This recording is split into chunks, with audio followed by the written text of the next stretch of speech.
يا الله أفلح من صلى على محمد وآل محمد.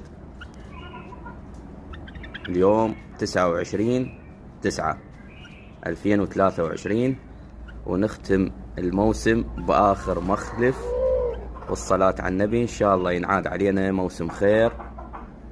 وهذا الطير آخر العنقود للعرض فقط.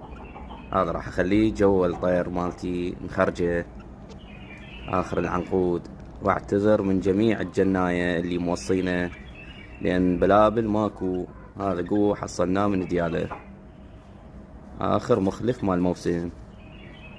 اعتذر من جميع اللي موصينا، للعرض فقط. هذا المدلل. تعال.